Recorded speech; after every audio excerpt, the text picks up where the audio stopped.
السلام الله عليكم ورحمته وبركاته. الحمد لله رب العالمين، والصلاة والسلام على أشرف الأنبياء وإمام المرسلين نبينا وقدوتنا محمد بن عبد الله الأمين وعلى آله وصحبه الغر الميامين ومن تبعهم وتابعيهم بإحسان إلى يوم الدين. أما بعد، فأعوذ بالله السميع العليم من الشيطان الرجيم. بسم الله الرحمن الرحيم. رب اشرح لي صدري ويسر لي أمري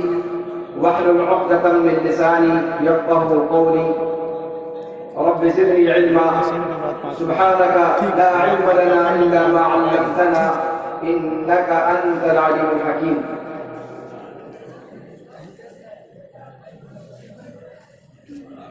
مجلس کے باوقار صدر،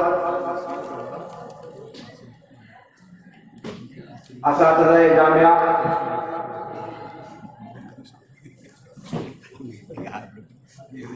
تشریف لائے ہوئے مہمانان گرامی اور آج کی مجلس کے دولہا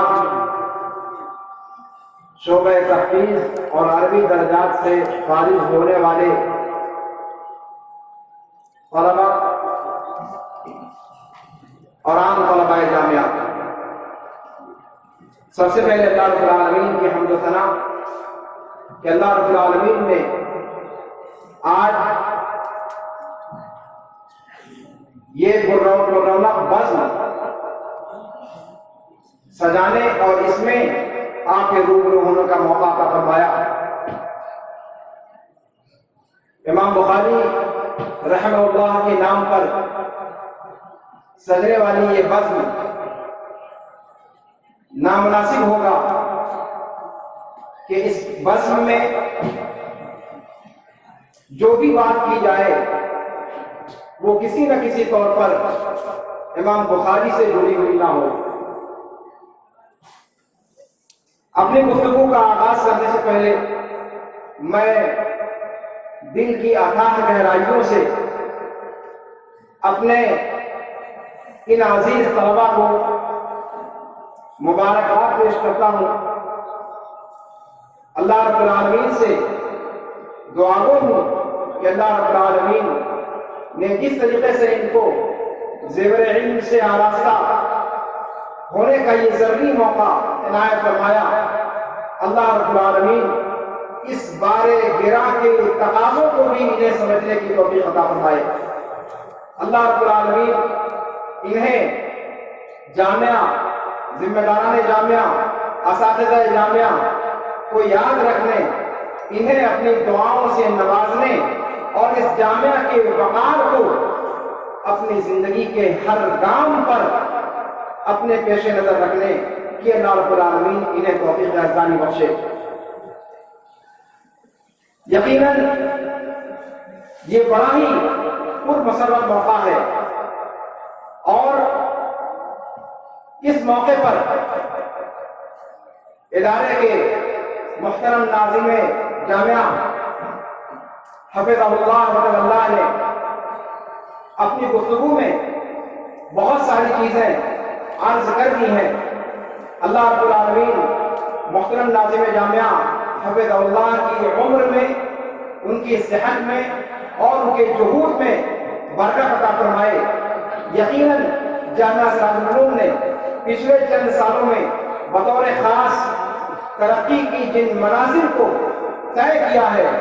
اور ترقی کے معراج کی طرف اپنے سفر کو جس تیزی کے ساتھ رواں دوا رکھا ہے، اس میں ان کی جواں ہمتی، ان کے عزم اور ان کے حوصلے کا بہت بڑا دخل رہا ہے. ناسپاسی ہوگی اگر اس موقع پر محترم ناظم جامعہ کا بطور خاص صمیم قلب سے ہم اور آپ شکریہ نہ ادا کریں. جامعہ سراج العلوم اللہ کے فضل و کرم سے جہاں محترم ناظم جامعہ کی کاوشوں سے ہند کے مختلف جامعات سے اس کا معادلہ ہوا، علی گڑھ یونیورسٹی، جامعہ ملیہ اور اس طریقے سے دیگر سینٹرل یونیورسٹیز کے ساتھ اسی طریقے سے سعودی عرب کی جامعات، وہاں کی وزارت تعلیم سے جامعہ کی شہادات کا معاملہ ہوا تاکہ جامعہ سراج العلوم کے فارغ ہونے والے طلبا کو آئندہ تابناک مستقبل فراہم کرنے کے لیے، ان کے علم میں مزید پختگی لانے کے لیے، اکیڈمک طور پر ان کو اعلیٰ سے اعلیٰ ڈگری فراہم کرنے کے لیے مواقع میسر آئے۔ اور اللہ کے فضل و کرم سے جامعہ اسلامیہ، جو یونیورسٹیز کی بات کی جائے تو تمام یونیورسٹی کے سروں کا تاج کہا جا سکتا ہے، بغیر کسی اختلاف کے، بغیر کسی دو رائے کے۔ جامعہ اسلامیہ مدینہ طیبہ سے اللہ کے فضل و کرم سے جامعہ سراج العلوم کا معاملہ پھر اللہ رب العالمین کی توفیق سے اور ادارے کی انتظامیہ اور یہاں کے ذمہ داران کی کاوشوں سے اللہ رب العالمین کے فضل و کرم سے دوبارہ ہموار ہو گئے ہیں، اور انشاءاللہ آپ کے سامنے یہاں تشریف فرما یہ کوکبہ، یہ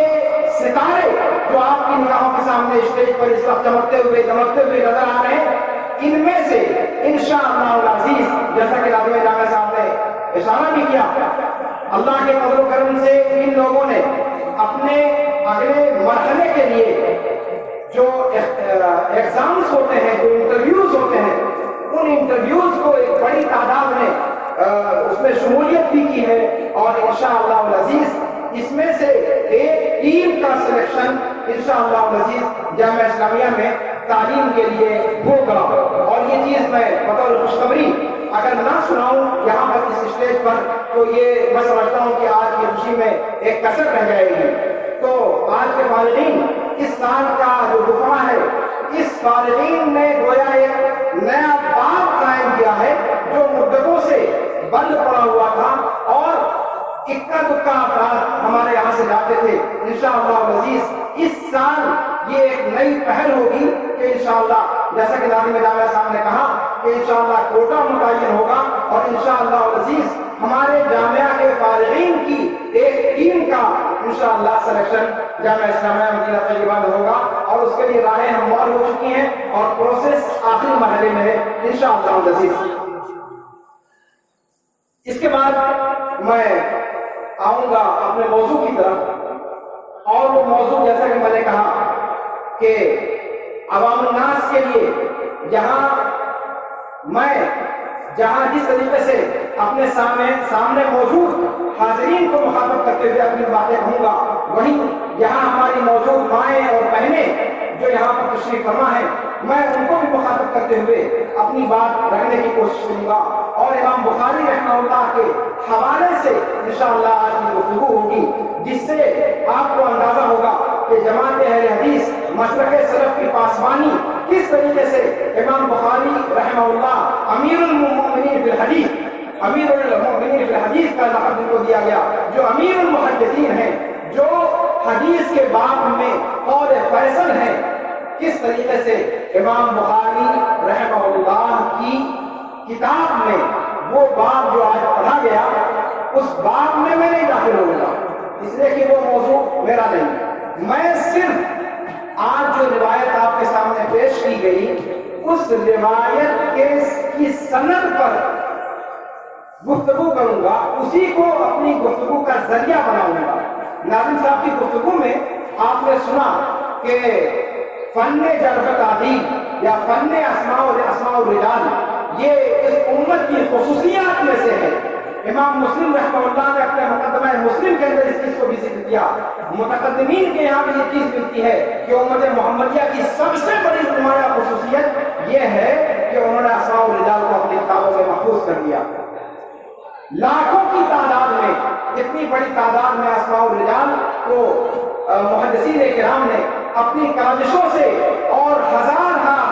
کلومیٹر، تفصیل آپ نے نائب صاحب کی گفتگو میں سنا، صرف امام بخاری رحمہ اللہ کے حوالے سے۔ اور حقیقت یہ ہے کہ امام بخاری کا موضوع ایسا ہے کہ چاہے جلسے کا جو بھی موضوع منتخب کیا جائے، امام بخاری رحمہ اللہ کے یہاں 10 مادہ ملتا ہے، ان کے یہاں اس سلسلے میں وافر مقدار میں ہمارے لیے شواہد ملتے ہیں کہ ہم ان کو اپنی گفتگو کا آئیڈیا بنا کر کے اپنی بات کو آگے بڑھائیں۔ تو میں اپنے فارغین جامعہ سے اولین مخاطب ہو کر اور پھر اپنے سارے جو سامعین ہیں ان کو مخاطب کرتے ہوئے میں ترتیب وار آگے بڑھوں گا کہ آج امام بخاری رحمہ اللہ کے اس عظیم ترین کتاب جو اس روئے زمین پر قرآن مقدس کے بعد سب سے عظیم کتاب ہے، اس کتاب کے اندر جو آج آخری باب آپ کے سامنے پڑھا گیا، اس باب کو روایت، اس باب کی جو روایت نقل کی ہے امام بخاری رحمہ اللہ نے، اس سند کے اندر کیا کمال ہے، سند کے اندر کیا کمال ہے۔ گفتگو حدیث پر، ترجمۃ الباب پر، اس پر اس پر بہت ذو شجون ہے، بڑی لمبی چوڑی گفتگو کی جا سکتی ہے، صرف سند پر گفتگو کرتے ہیں۔ امام بخاری رحمہ اللہ نے جو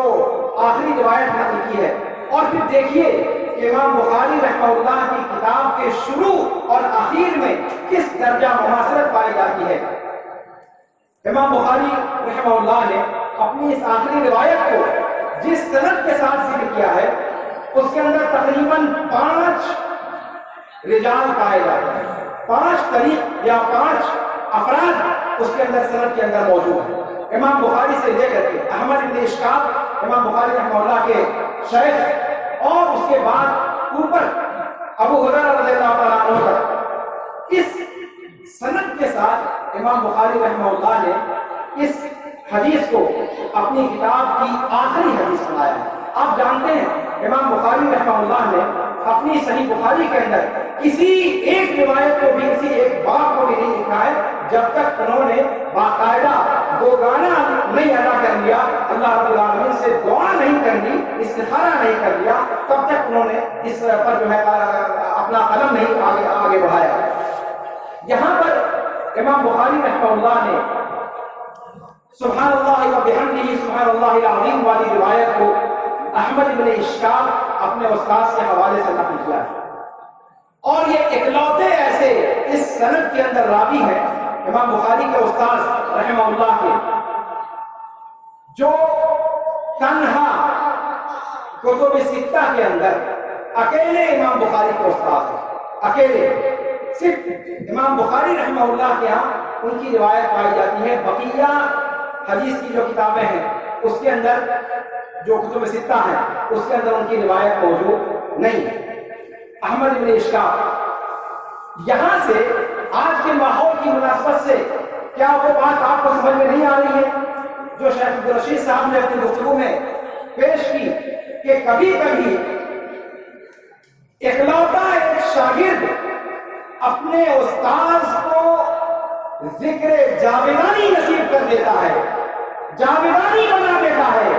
ان کے ذکر کو امر بنا دیتا ہے،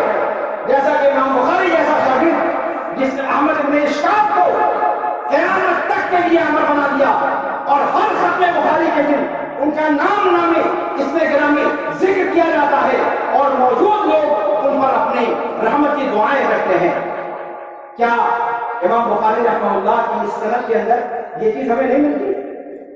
آپ کے استاد شیخ عبدالرشید صاحب نے بڑی تفصیل کے ساتھ ذکر کیا اس بات کو، میں اس پر تکرار نہیں کرنا چاہتا، کہ جامعہ سراج العلوم کے اندر آپ کے بہت سارے اساتذہ نے آپ کو پڑھایا ہے، مکتب سے لے کر کے، شعبہ تحفیظ سے لے کر کے عربی درجات تک، مکتب کے میادی سے لے کر اور عالمیت اور فضیلت کے صرفی اور مدنی اساتذہ تک، ان میں سے ہر استاذ آپ کے لیے قابل توقیر ہے، قابل احترام ہے۔ آگے چل کر کے آپ اکیڈمک ڈگریاں چاہے جتنی اونچی حاصل کر لیں،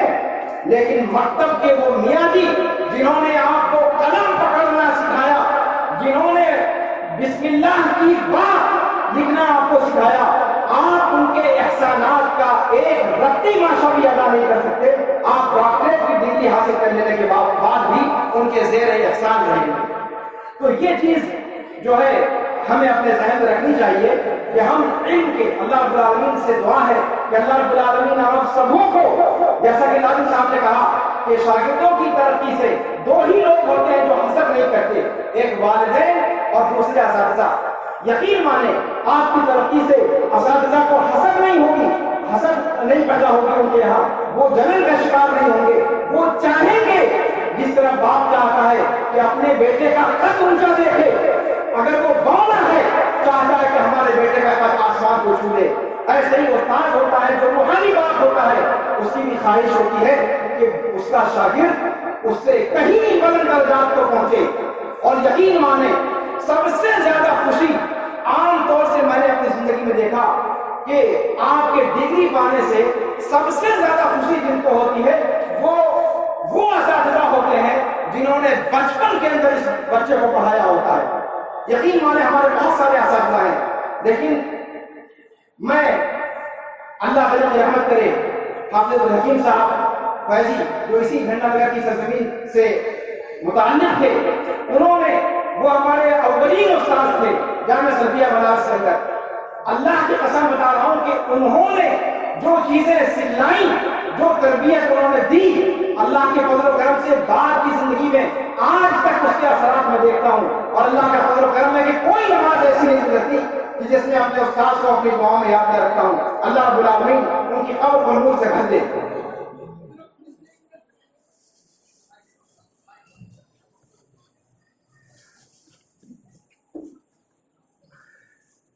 یہاں پر شیخ عبدالرشید صاحب کی گفتگو کا پھر میں حوالہ دینا چاہوں گا کہ جامعہ سراج العلوم کی اس کھیتی کو، جامعہ سراج العلوم کے اس باغ کو، جس کے ماتھے پر علامہ جنرل علی صاحب کے وقت میں وہ شعر اس کے ماتھے کا جھومر تھا، یہ چمن یوں ہی رہے گا، پھلا پھولا رہے یار چمن میری امیدوں کا، جگر کا خون دے دے کر یہ بوٹے میں نے پالے ہیں۔ اساتذہ کسی بھی دینی ادارے کے ریڑھ کی ہڈی ہوا کرتی ہے۔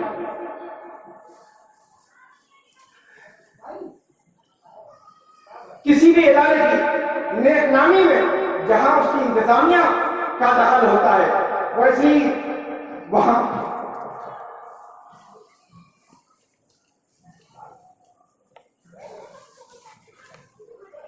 کے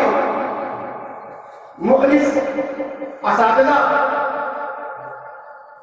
جو اپنا خون جگر جلا جلا کر اس چمن کی کیاری کو اور اس میں موجود رنگ برنگے پھولوں کو کلیوں سے لے کر اس کے پھول بننے تک اس پر توجہ دیتے ہیں، ان کے کردار کو کبھی فراموش نہیں کیا جا سکتا۔ اور اس موقع پر میں محترم ناظم جامعہ حفظہ اللہ سے یہ درخواست کرنا چاہوں گا کہ اس جامعہ سے متعلق جتنے بھی مرجوعین اساتذہ ہیں ان کی ڈائریکٹری تیار کرنے کا اہتمام کروایا جائے اور ایک دستاویز ہو جس میں یہاں خدمات انجام دینے والے شروع سے لے کر اب تک جتنے اساتذہ کرام یہاں انہوں نے خدمتیں انجام دی اور اللہ کو پیارے ہو گئے، اور یہاں کے ذمہ داران جنہوں نے اپنی کاوشوں سے اس ادارے کو اس سربلندی تک پہنچایا ہے، علامہ جنرل نبی صاحب پر اللہ کے فضل و کرم سے اللہ رب العالمین ان کی قبر کو نور سے بھر دے، ان پر کاوش ان پر جو ہے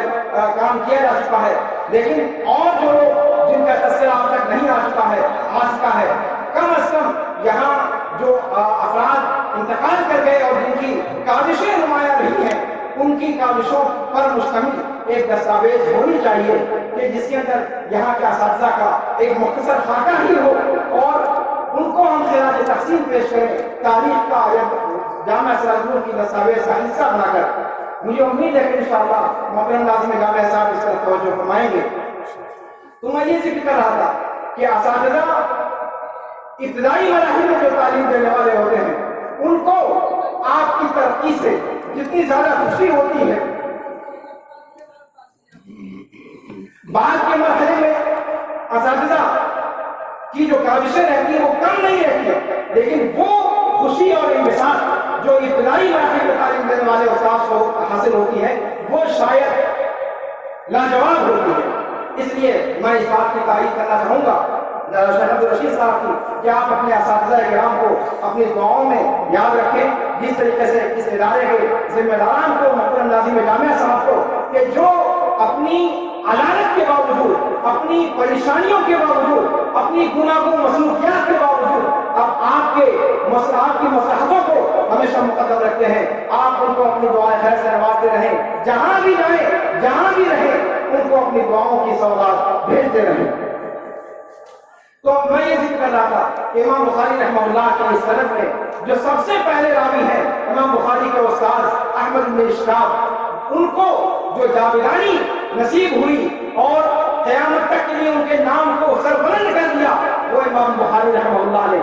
اس کے بعد آپ اگر دیکھیں اس سند کے اندر تو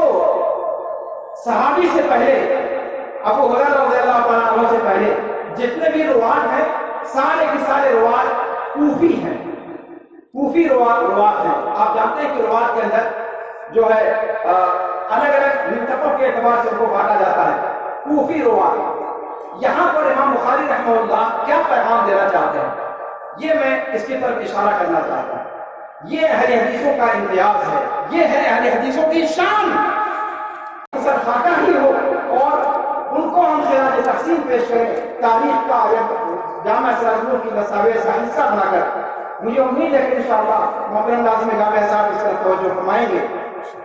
تو میں یہ ذکر کر رہا تھا کہ اساتذہ ابتدائی مراحل میں جو تعلیم دینے والے ہوتے ہیں ان کو آپ کی ترقی سے جتنی زیادہ خوشی ہوتی ہے، بعد کے مرحلے میں اساتذہ کی جو کاوشیں رہتی ہیں وہ کم نہیں رہتی ہے، لیکن وہ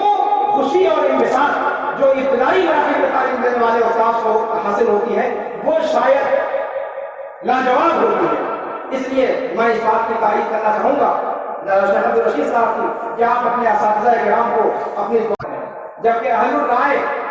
پہلے قائم کرتے ہیں، مسئلہ پہلے ذکر کرتے ہیں اور اس مسئلے کی دلیل کے طور پر قرآن اور حدیث کو ڈھونڈنے کی کوشش کرتے ہیں. یہ دونوں کے مذہب میں بنیادی فرق ہے. اور اہل حدیث کے طریقے کو دیکھنا ہو امام بخاری رحمہ اللہ کے تراجم ابواب کو دیکھ لیا جائے کس طریقے سے امام بخاری رحمہ اللہ نے مسائل کا استعمال کیا ہے اور کس طریقے سے امام بخاری رحمہ اللہ نے اپنے پیشرو امام مالک رحمہ اللہ کے نقش قدم پر چلتے ہوئے حدیث کو اپنی فقہ کی بنیاد بنایا ہے. اس چیز کو امام بخاری کے یہاں دیکھ سکتے ہیں. کوفی روات سے امام بخاری نے ذکر کیا اور اہل کوفہ یا اہل رائے یہ مشہور ہیں کہ یہ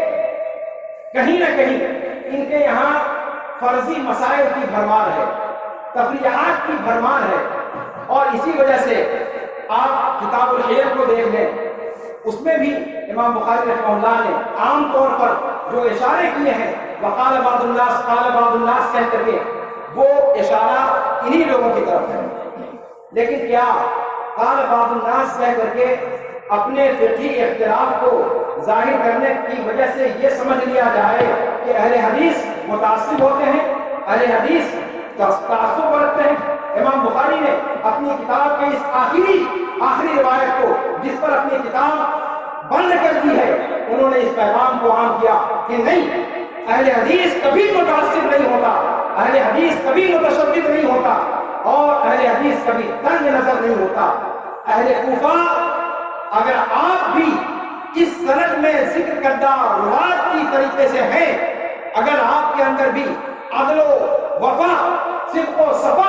اس پیمانے کا ہے جس پیمانے پر یہ حدیث کے روات ہیں، تو ہم آپ کو بھی اپنی سراخوں پر بیٹھانے کے لیے تیار ہیں. جس طریقے سے اپنی کتاب کی زینت ہم نے بنایا آپ کو، ویسے ہم اپنی عملی زندگی میں بھی آپ کو اپنا اسوہ بنائیں گے. گویا یہ اہل حدیثوں کی طرف سے پیغام ہے کہ اہل حدیث حق بات کو تلاش کرتا ہے، جہاں مل جائے ادلہ کے ساتھ وہ اس کی پیروی کرتا ہے، نہ عرب دیکھتا ہے نہ عجم دیکھتا ہے، وہ گورے اور کالے کا فرق نہیں کرتا. اور یہ اہل حدیثوں کی شان آج بھی برقرار ہے. ویسے ہی ایک اور چیز اس سند کے اندر میں مختصر کر کے اپنی بات آگے بڑھانا چاہوں گا. امام بخاری رحمہ اللہ نے محمد بن فضیل، غالباً یہی راوی ہیں، ان کو شیعی کہا گیا ہے. محدثین میں سے بہت سارے محدثین نے ان کو تشیع کی طرف منسوب کیا. اور آپ جانتے ہیں کہ اہل سنت اور تشیع یہ دونوں ان میں اللہ رکھے کا بیر ہے ہمیشہ سے. یہ اور بات ہے کہ یہ تشیع جو امام بخاری کے یہاں ذکر کردہ راوی کے اندر پایا جاتا ہے، یہ تشیع وہ والا تشیع نہیں ہے جس کو آج دنیا رفض کے نام سے جانتی ہے یا روافض کے نام سے پہچانتی ہے،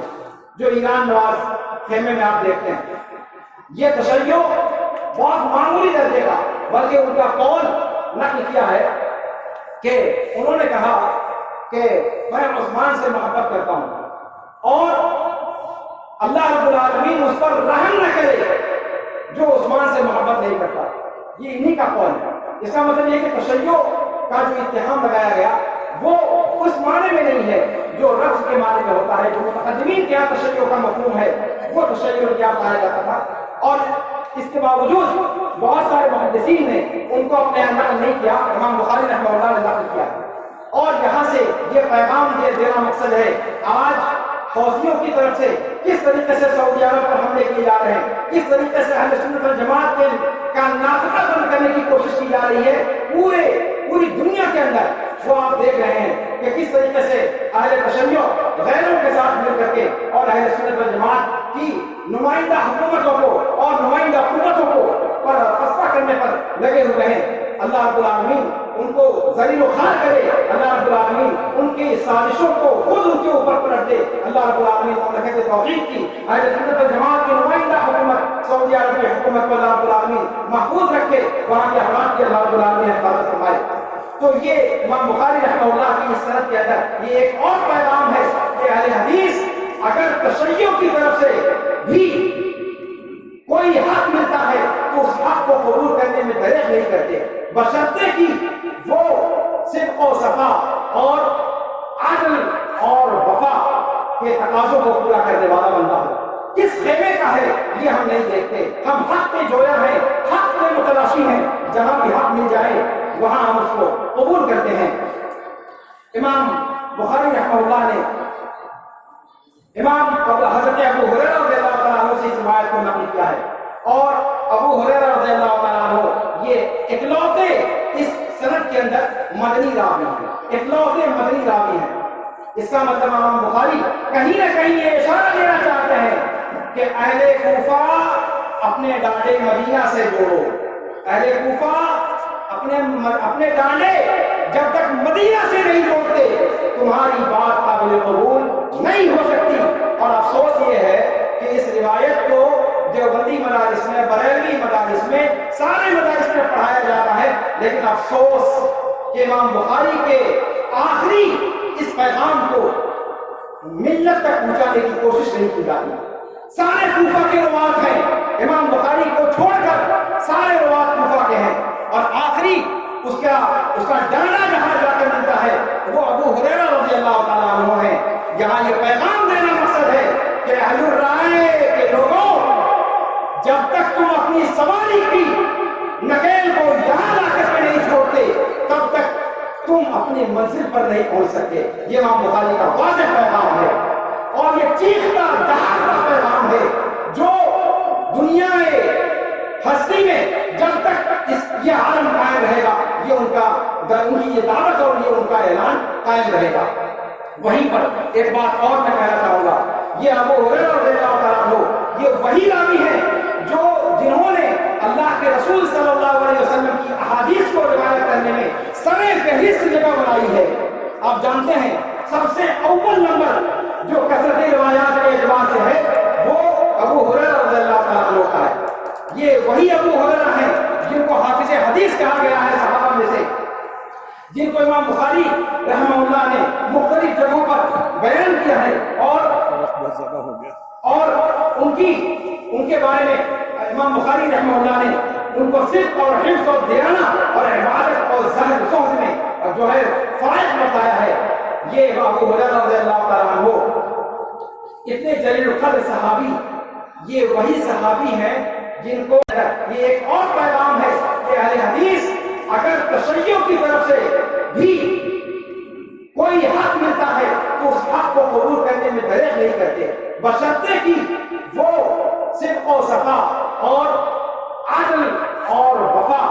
کے تقاضوں کو پورا کرنے والا بندہ ہو۔ کس خیمے کا ہے یہ ہم نہیں دیکھتے، ہم حق کے جویا ہیں، حق کے متلاشی ہیں، جہاں بھی حق مل جائے وہاں ہم اس کو قبول کرتے ہیں۔ امام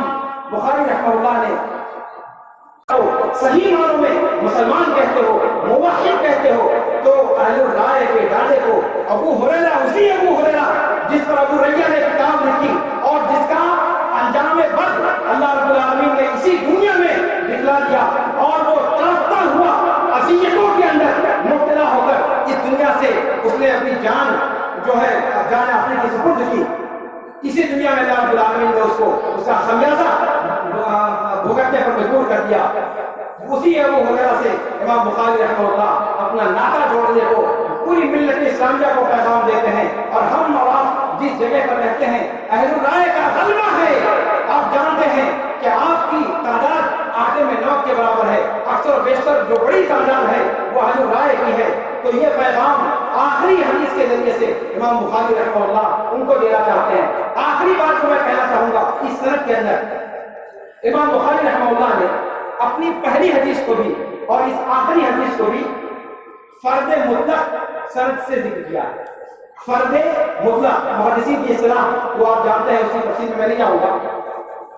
فرد مطلق انما الاعمال بالنیات جو پہلی روایت ہے اور یہ آخری روایت، دونوں فرد مطلق سے امام بخاری نے ذکر کی ہے۔ کیا یہ اتفاق کہا جائے گا؟